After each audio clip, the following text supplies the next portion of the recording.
Good morning. Please rise for the Pledge of Allegiance. I pledge allegiance to the flag of the United States of America and to the republic for which it stands, one nation, under God, indivisible, with liberty and justice for all. So happy Friday. Here's Co with today's announcements.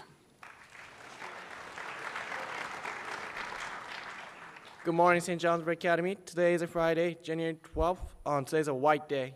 I reminder that there will be no school on Monday in observance of Martin Luther King Jr. Day.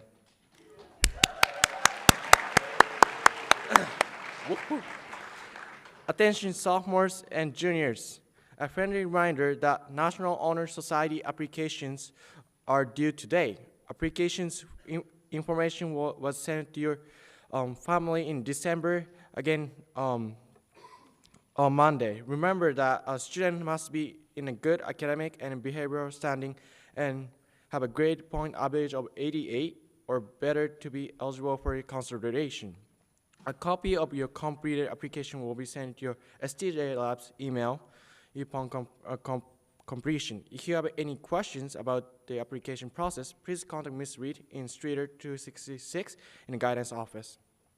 Attention international students. If you want to take a February 3rd TOEFL, you need to register with Ms. McCaffrey today. See your STJ Labs email or stop by Kobe 106 to register. Happy birthday today to Emily Counter and Jacob Winter. Happy birthday on Sunday to Nathan, Auntie, and Ruby Tilston. Monday to Zoe Kazak and Mario Ube. Happy birthday.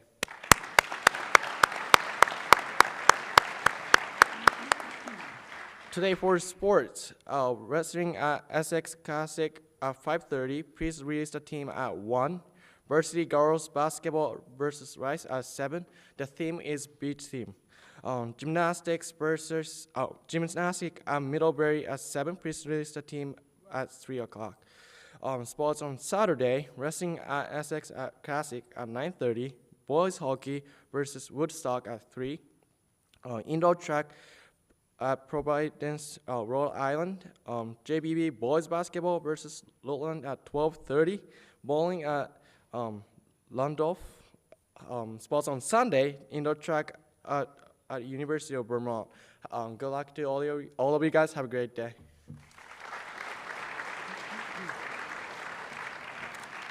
Thank you, Co. A late announcement.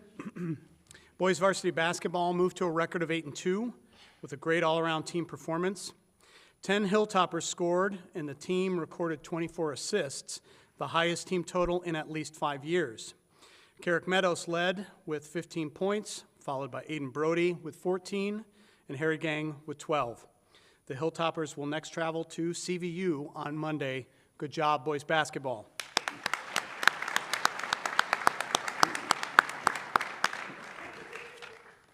And now we have an announcement from the junior class. Please welcome Julia and Addie.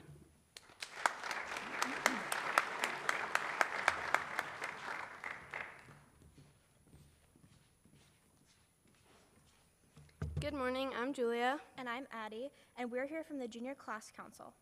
Next Friday, January 19th, we're hosting a semi-formal dance. The theme is Old Hollywood, so colors like black, red, and gold will fit the theme best, but other colors will do just fine too. It will begin at 7 p.m. in the dining hall. Doors will be open at 8 until 8, and the dance will run until 10. The cost is $3 per person and $5 per couple. If you are interested in bringing a Not Academy guest, you must sign them up in the Student Life office by the end of the day on Thursday, January 18th. There will also be some special treats, so bring some extra money. Again, the dance is Friday, January 19th at 7 p.m. in the dining hall. Thank you and have a good day.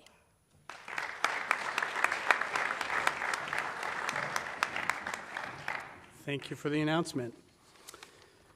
So as we think about our theme for January of connection and reconnection here at school, I reflected a bit on how I connect with folks in a variety of different ways, and I realize, and maybe some of the adults in the room can relate, I realize that my habits, especially with my phone as regards communication, probably date me and certainly age me. So some of my quirks that my family like to point out to me is, first, I still leave voicemails. So when I pick up my phone and I make a call, I do it. I still tend to leave voicemails. I know many of you do not. I text when I want to get across short information, but one of my quirks possibly is I do voice to text. And so if you see me like this, it's because I am texting. And my son has pointed out that I don't really need to tilt my phone at this strange angle, but I do it anyway. And also I punctuate in my text, so I capitalize, I use question marks and periods and things like that, right? And I punctuate via voice to text. So I'll even sign off a text message by saying best, comma, John. And again, my family, they love this. They think this is quirky and odd. And I get it. So I realize we all communicate in different ways, and some of them are just the habits that we've grown up with. So again, having come to know the internet in the mid-'90s and having email that I would use on Netscape Navigator back in 1995, writing emails, it's second nature to punctuate and to write in full sentences and communicate in that way. And I thought a little bit about this, and beyond thinking about my own quirks and knowing that you all communicate differently digitally, and perhaps my habits are pretty funny to you as well. It does bring up something that I think is important for us all to consider, and that is, what kinds of conversations do you have digitally versus in person?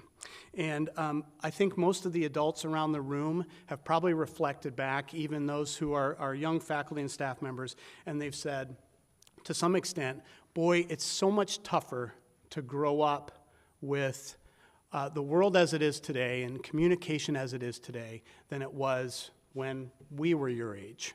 And that's not a judgment of really better or worse. It's just different. So I think that's really what folks are saying, because things weren't always great when we were young in communication, right? But it can be tougher because you have ways in which you can communicate that really require a face-to-face and nuance, and we're communicating emotion, feeling, important topics, and it's easy for all of us, not just you as students, but for everyone in this room. It's easy to pick up the phone and use text, social media, Snapchat, whatever it is, whatever your media is, and possibly say something that you wouldn't say in person.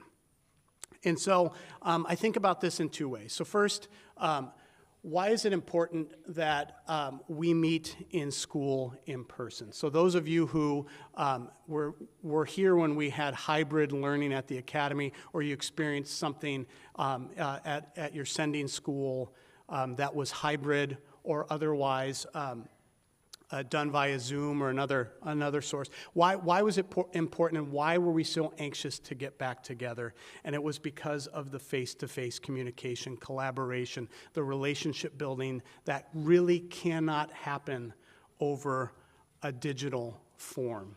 And so from that aspect, as we think about connecting and reconnecting, I'll say something that I said at the beginning of last year, and it's, I'm thankful, I feel blessed that we're able to be in person and have the face-to-face, that we get to do school together in person.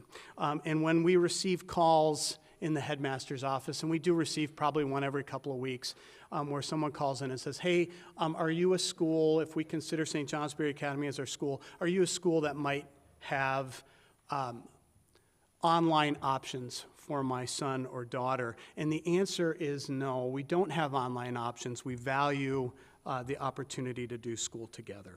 So again, I'm thankful that we're able to do school face-to-face. But I also think about the way we communicate in getting outside of the academic day. For most of you, when we talk about connecting and reconnecting, we know that some of your best and closest friends, those relationships extend well beyond the day, and that you communicate digitally and in person too. And so for everyone in this room, I just ask you to think a little bit about which communications you carry out via your preferred digital method and which ones you carry out face-to-face. And I would challenge all of us, everyone in this room, would challenge all of us to think about, does this communication that I'm about to send, if it's going to be via digital means, is this communication better had in person? And I think when we stop and consider that even a little bit more, I think we'll have better quality of connection and reconnection. So I hope you have a great Friday. I hope the end of this first week back for the semester wraps up well for you, and enjoy the weekend. Faculty.